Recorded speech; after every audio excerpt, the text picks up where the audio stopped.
আওয়ামী লীগের ব্যাপারে কি ভারতের প্রীতি খানিকটা কমছে?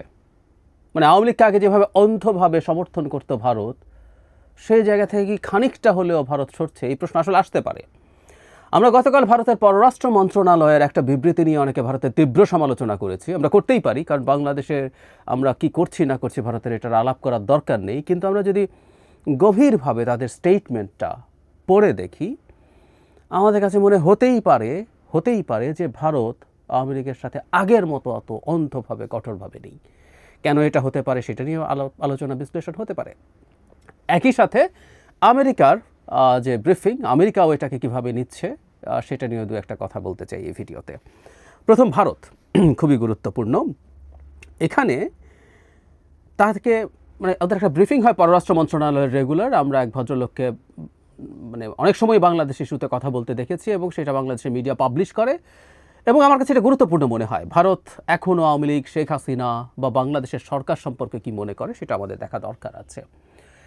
তো কয়েকদিন তাদের যে ভারত পাকিস্তান যুদ্ধাবস্থা ছিল, সংঘর্ষ হয়েছে, সেটার কারণে ব্রিফিং বন্ধ ছিল। তারপর এখন আবার যখন ব্রিফিং সামনে এসছে তখন আবার তাকে জিজ্ঞেস করা হয়েছে, তখন তিনি কিছু কথা বলেছেন। তিনি বলছেন এই যে আওয়ামী লীগ অঙ্গ সংগঠন, সহযোগী সংগঠন এবং ভ্রাতৃপ্রতিম সংগঠনের কার্যক্রম নিষিদ্ধ করার ঘটনায় ভারত উদ্বিগ্ন। মানে ভারত উদ্বিগ্ন, আমরা এটা নিয়েই আসলে ভারতকে তীব্র চাপ দিয়েছি। এটুকু লিপ সার্ভিস বা আই ওয়াশ ভারতের দিক থেকে হওয়া উচিতই ছিল, সেটা ঠিক আছে। কিন্তু কেন তিনি এই কাজটা করছেন?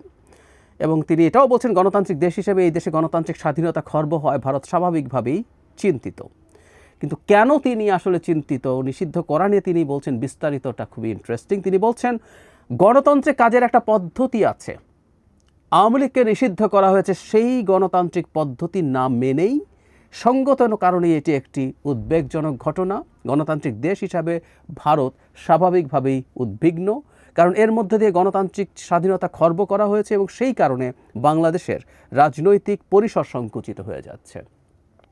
উনি আরও বলেন, আমরা চাই বাংলাদেশে দ্রুত, অবাধ, সুষ্ঠু ও সবার অন্তর্ভুক্তিমূলক নির্বাচন অনুষ্ঠিত হোক। সবার অন্তর্ভুক্তিমূলকের মধ্যে আওয়ামী লীগ আসে, কিন্তু আমরা খেয়াল করি আওয়ামী লীগকে নিষিদ্ধ করা হলে এই 1-2 মাস আগেও যদি ভারত স্টেটমেন্ট দিত, সেটা কেমন হতে পারত?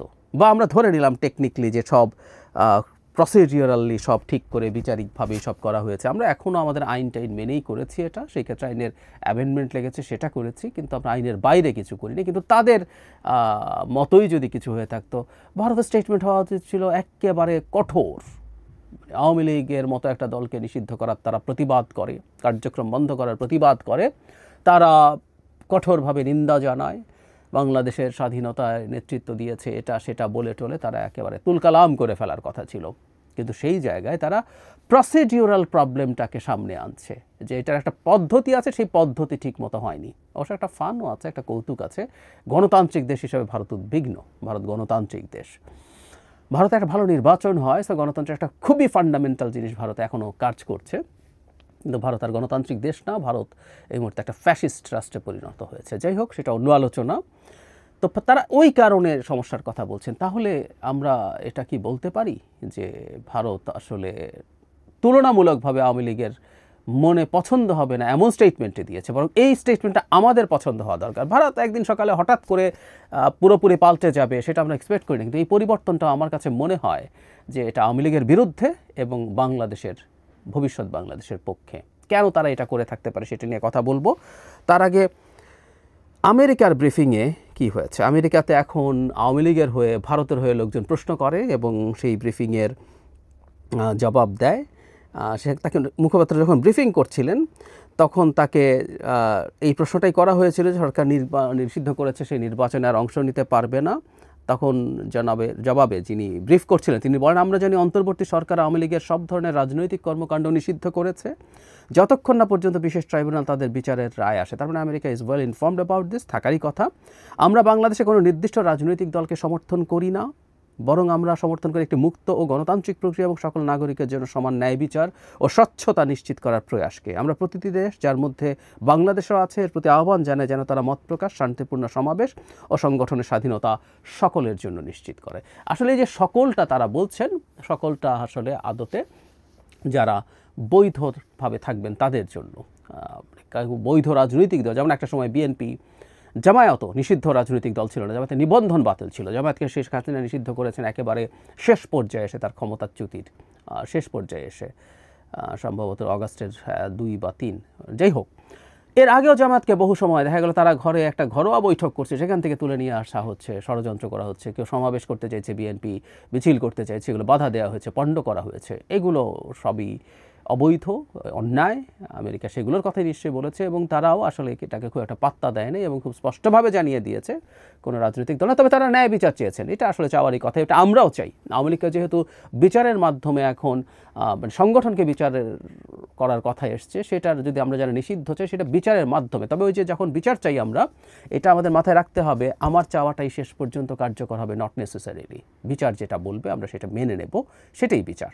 প্রাথমিকভাবে মোর পছন্দ না হলে আপিল করব, শেষ পর্যন্ত সেটা যদি আপহোল্ড করা হয় তাহলে সেটাই মেনে নেব, এটাই বিচার। কিন্তু আমি এক্সপেক্ট করব নিষিদ্ধ হওয়া, সেটাই আমরা চাইছি। ফিরে আসছে ভারতের প্রসঙ্গে। ভারত কেন নমনীয়তা দেখাচ্ছে? ভারত কি রিয়ালিটি মেনে নিচ্ছে আস্তে আস্তে? এই প্রশ্ন আসতে হবে। কেন বলছি কথাটা? আসলে ভারত সাম্প্রতিক সময়ে পাকিস্তানের কাছে জনাব মোদি, ভারত এবং মোদি পরাজিত হয়েছেন বলে আমি মনে করি। আমি কেন এটা মনে করি, কেন এটা বিশ্বাস করি, এটা নিয়ে একটা আলাদা ভিডিও তৈরি করেছি, আপনারা যারা দেখেছেন তাদের মনে থাকার কথা। যাই হোক, সেই আলোচনায় ঢুকছি না। ভারত কিন্তু এখন অভ্যন্তরীণভাবে বেশ চাপে আছে। এখন দুটো অপশন।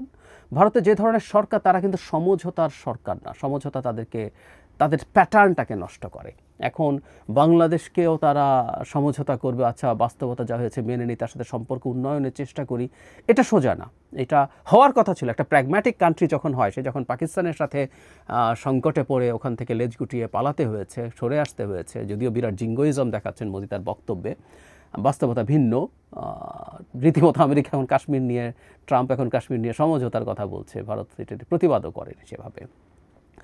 তো তার কথা ছিল যে সেখানে অন্তত এদিকে আরেকটা শত্রু না রাখা। কিন্তু ওই যে বললাম যে এই সরকারগুলোর ধরন এরকম, সে জিঙ্গোইজম দিয়ে ক্ষমতায় থাকতে চায়, সে তার এখানে শত্রুতা আরও নাটচার করতে চায়, সেই চেষ্টা তার জায়গা থেকে হতেই পারে, হওয়ারই কথা ছিল। কিন্তু এই মন্তব্যটা আবার ঠিক উল্টো মনে হচ্ছে। তো সেখানেই এখানে কনফিউশন। মানে অনেকে এটা মনে করছেন যে ওইদিকে সমস্যায় পড়ে সে এখন অনেক অপেক্ষাকৃত দুর্বল দেশ বাংলাদেশের ওপরে চাপ তৈরি করবেন, এবং চাপ তৈরি করার ইনফ্যাক্ট প্রমাণও আছে। আমরা দেখেছি যেদিন ভারত পাকিস্তানে আক্রমণ করে প্রথম দিন, সেদিনই বাংলাদেশে বেশ কিছু নাগরিককে, ভারতীয় নাগরিককে পুশিন করা হয়েছে এবং এটা ক্রমাগত বিভিন্ন সীমান্তে ঢুকছে, এই সংখ্যাটা বাড়ছে।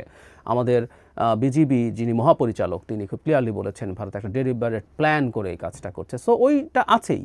কিন্তু এখানে দেখা গেল যে আওয়ামী লীগের পক্ষে আর খুব বেশি না দাঁড়িয়ে তারা এভাবে আলাপ করছে। এটার একটা বড় কারণ হতে পারে আমি মনে করি যে আওয়ামী লীগের ব্যাপারে জাতিসংঘের যে অবস্থা তৈরি হয়েছে এবং বাংলাদেশের আওয়ামী লীগের ব্যাপারে যে পরিমাণ কঠোর অবস্থান আছে, ভারত সম্ভবত অন্তত প্রকাশ্যে এই সাপোর্টগুলো আর এভাবে দেবে না। সম্ভবত, আমি নিশ্চিত নই, কারণ ভারত দেশটার পররাষ্ট্রনীতিকে আমার কাছে খুবই স্টুপিডিটি মনে হয়। তারা আহাম্মকের মতো একটা পররাষ্ট্রনীতি নিয়ে চলেন। তারা সব ক্ষেত্রে সাউথ এশিয়াটাতে ডিজাস্টার ঘটিয়েছেন, অথচ সে চেষ্টা করলে এখানে একটা রিজিওনাল পাওয়ার হতেই পারত। যাই হোক, তারা হয়তো ফর দ্য টাইম বিং এই সিদ্ধান্ত নিয়েছেন যে তারা আওয়ামী লীগের পক্ষে খুব প্রকাশ্যে অবস্থান নেবেন না। ভেতরে তারা যা যা করার, তাদের সেই ষড়যন্ত্র থেমে যাবে, বাংলাদেশকে ডিস্টেবিলাইজ করার, এই সরকারকে ডিস্টেবিলাইজ করার, সেটা আমি মনে করি না।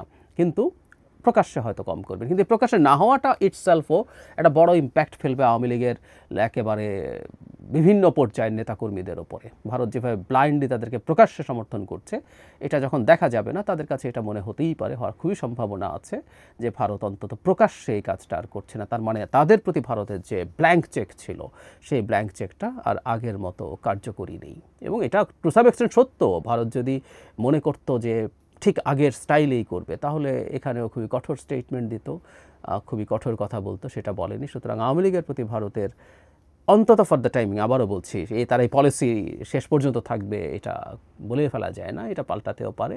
সেটা ফর দ্য টাইমিং অ্যাটলিস্ট পাল্টেছে। ভারত অন্তত এই তার ডিজাস্টারাস সিচুয়েশনে নতুন করে আবার পাল্টা বাংলাদেশে অ্যান্টি ভারত বিরাট ঝামেলা শুরু হয়ে যাবে ভেতরে। বাংলাদেশ তো আর গিয়ে তাদের সাথে কোনো ঝামেলা করতে যাবে না তার দেশে বা সীমান্তে, কিন্তু দেশের ভেতরে আবার বিরাট ঝামেলা শুরু হবে। তার এই রিসেন্ট ডিপ্লোম্যাটিক ডিজাস্টার পাকিস্তানের সাথে যেটা হলো, সেই জন্য সে আপাতত একটু শান্ত বিহেভ করছে, এটা হওয়ার সম্ভাবনাই বেশি।